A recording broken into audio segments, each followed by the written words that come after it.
तो चलिए शुरू करते हैं। हम इस वीडियो में हम एसएससी एमटीएस जो 2022 में एग्ज़ाम हुआ है उसके जीके सेक्शन को कवर करने वाले हैं। तो जिसमें हमारा पहला प्रश्न है, शिव कुमार शर्मा का नाम किस वाद्य यंत्र से जुड़ा हुआ है? तो ये संतूर से जुड़ा हुआ है। शिव कुमार शर्मा का नाम किस वाद्य यंत्र से जुड़ा हुआ है? तो ये संतूर से जुड़े हुए हैं। सितार से पूछ लेता है तो सितार से जुड़े हुए हैं पंडित रविशंकर। सितार से जुड़े हुए हैं पंडित रविशंकर। और कभी कभी तबला से पूछ लेता है तो तबला से जुड़े हुए हैं जाकिर हुसैन। तबला से जुड़े हुए हैं जाकिर हुसैन साहब, ये तबला बजाते हैं। चलिए अगले प्रश्न की तरफ बढ़ते हैं। अगला प्रश्न है हमारा प्रश्न संख्या 2। इसमें आपको बताना है कि निम्नलिखित में से कौन सा पदार्थ पानी में अघुलनशील है? तो इसमें से कौन सा पदार्थ पानी में अघुलनशील है? तो चाक पाउडर जो होता है पानी में अघुलनशील होता है। अगर विटामिन के बारे में बात करें तो विटामिन बी और सी जो होता है पानी में घुलनशील होता है। विटामिन बी और सी पानी में घुलनशील। और विटामिन ए डी ई के जो होता है ये वसा में घुलनशील होता है। विटामिन बी सी जो होता है पानी में घुलनशील होता है और विटामिन ए डी ई के वसा में घुलनशील होता है। अगले प्रश्न की तरफ बढ़ते हैं। प्रश्न संख्या 3 है, तो भारत के किस विभाग में अप्रैल 2022 में वन हेल्थ प्रायोगिक परियोजना, जिसको हम लोग पायलट प्रोजेक्ट भी कहते हैं, शुरू किया गया है? तो ये पशुपालन और डेयरी विभाग के द्वारा शुरू किया गया है। वन हेल्थ किसके द्वारा शुरू किया गया है? तो ये पशुपालन और डेयरी विभाग के द्वारा शुरू किया गया है। अगले प्रश्न की तरफ बढ़ते हैं। प्रश्न संख्या 4 है, निम्नलिखित में से क्या कृत्रिम पारिस्थितिकी तंत्र का उदाहरण है? इसमें से आपको बताना है कि कौन सा कृत्रिम पारिस्थितिकी तंत्र का उदाहरण है। तो बगीचा जो हो जाता है कृत्रिम हो जाता है। कृत्रिम होता है जो मानवों द्वारा बनाया गया है, और प्राकृतिक जो होता है मानवों के द्वारा नहीं बनाया जाता है। कृत्रिम होता है जो मानवों द्वारा बनाया जाता है, और प्राकृतिक होता है जो मानवों द्वारा नहीं बनाया जाता है। चलिए प्रश्न संख्या हम 5 देखते हैं। तो प्रश्न संख्या 5 है, 2011 की जनगणना के अनुसार भारत का लिंग अनुपात क्या है? तो 2011 की जनगणना के अनुसार आपको भारत का लिंग अनुपात बताना है।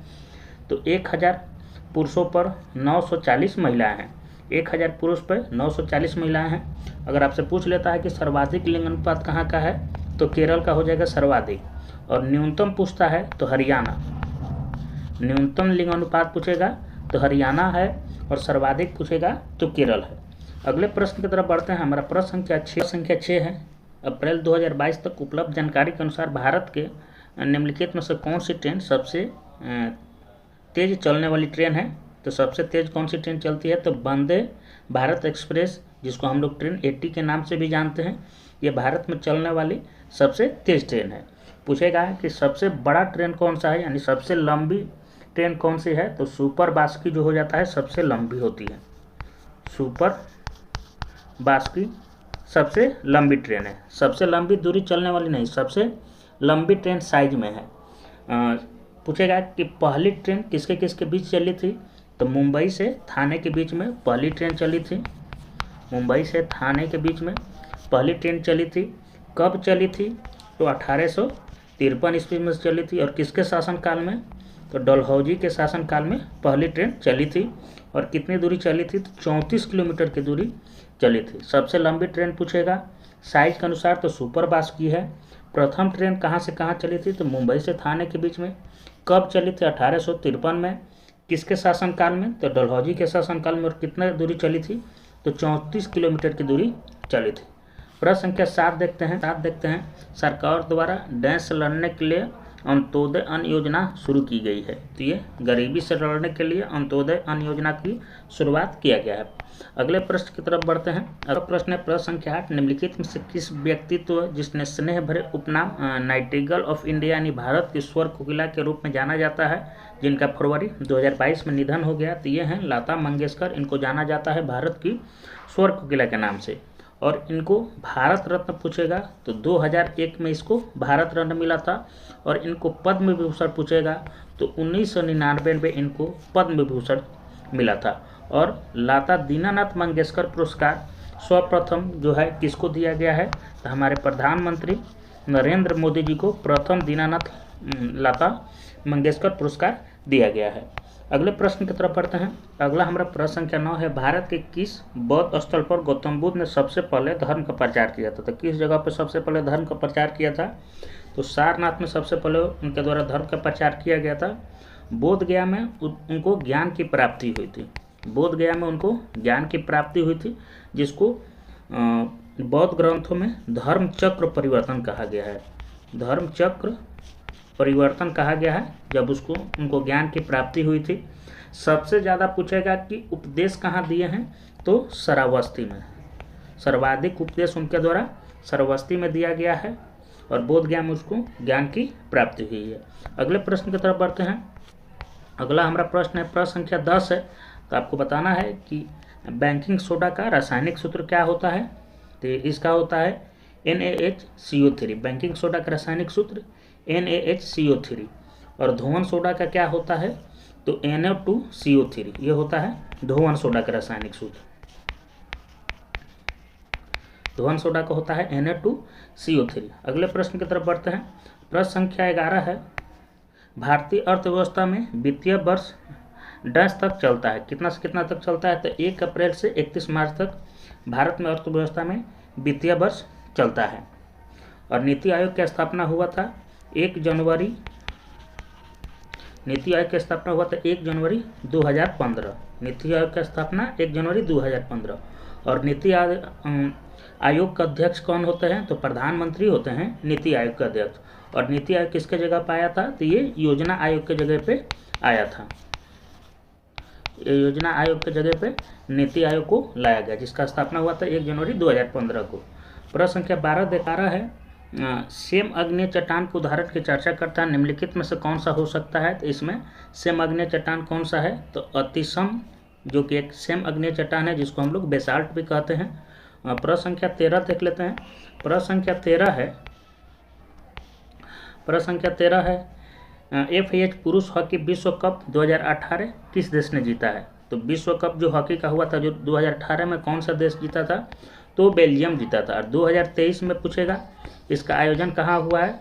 तो भुवनेश्वर, जो कि उड़ीसा में है, वहाँ इसका आयोजन 2023 में हुआ है। इस बार जीता है जर्मनी। इस बार जर्मनी जीता है और उप विजेता रहा है बेल्जियम। उप विजेता रहा है बेल्जियम और विजेता रहा है जर्मनी। और उड़ीसा के भुवनेश्वर में हुआ था 2023 का हॉकी का विश्व कप। अगले प्रश्न की तरफ बढ़ते हैं। प्रश्न संख्या 14 है, गुलाम वंश के शासक गयासुद्दीन बलबन डैश की उपाधि धारण की थी? तो गुलाम वंश का जो शासक बलबन था, कौन सी उपाधि धारण किया था?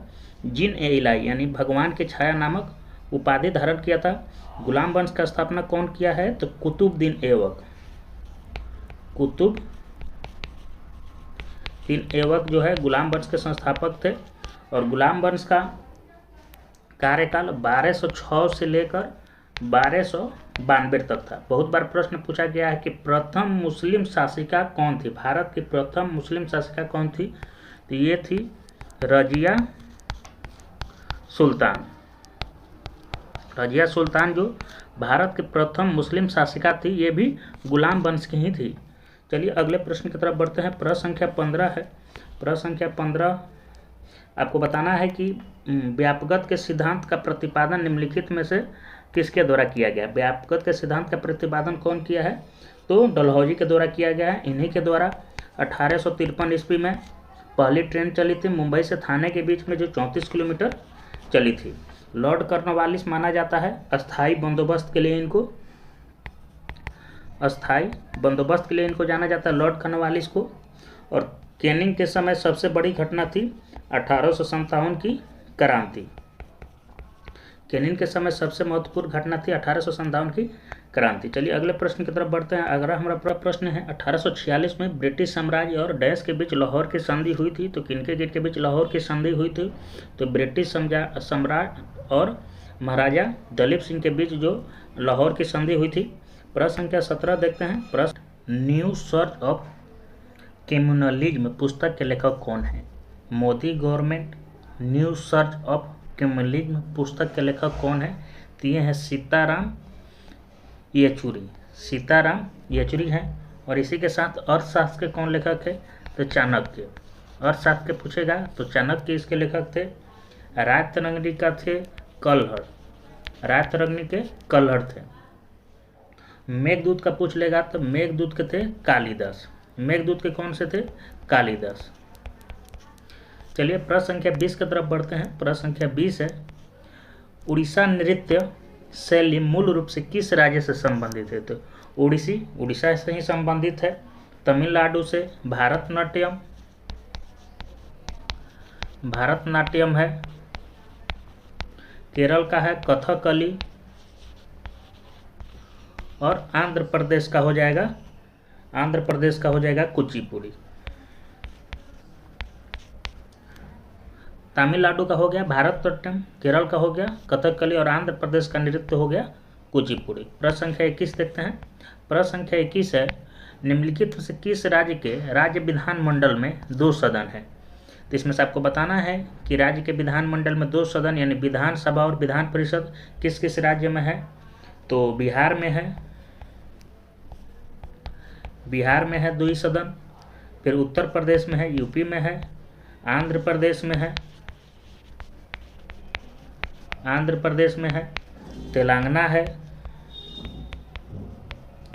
तेलंगाना में है, कर्नाटक में है।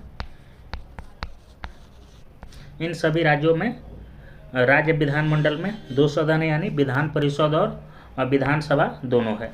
प्रश्न संख्या 22 है, मार्च 2022 तक उपलब्ध जानकारी के अनुसार भारत संविधान में भारतीय नागरिकों के कितने मौलिक कर्तव्य हैं? तो भारतीय नागरिकों के पास कितने मौलिक कर्तव्य हैं? तो 11 है। शुरुआत में जब मौलिक कर्तव्य लागू किया गया था उस समय 10 मौलिक कर्तव्य थे, जो अनुच्छेद 51 के ए में है, और 2002 में 86वां संविधान संशोधन हुआ, उस समय 11वां मौलिक कर्तव्य को जोड़ा गया। प्रश्न 23 है, एहोल किसकी राजधानी थी? तो चालुक्यों की राजधानी एहोल थी। बात करें चोल की राजधानी तो इसकी थी रेयूर थी इसकी राजधानी। पल्लवों की राजधानी पूछ लेता है कभी कभी, तो इसकी थी कांचीपुरम इसकी राजधानी थी। पांड्य की राजधानी मदुरै हो जाएगी, मदुरै पांड्य की राजधानी थी। प्रश्न संख्या 23 की तरफ बढ़ते हैं। प्रश्न संख्या 23 है,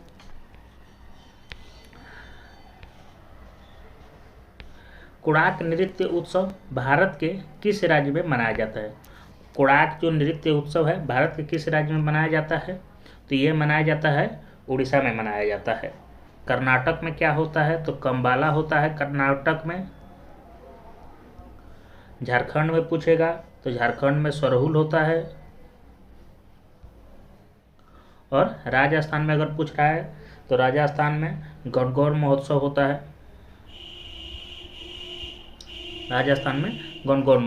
है। प्रश्न संख्या 25 देखते हैं।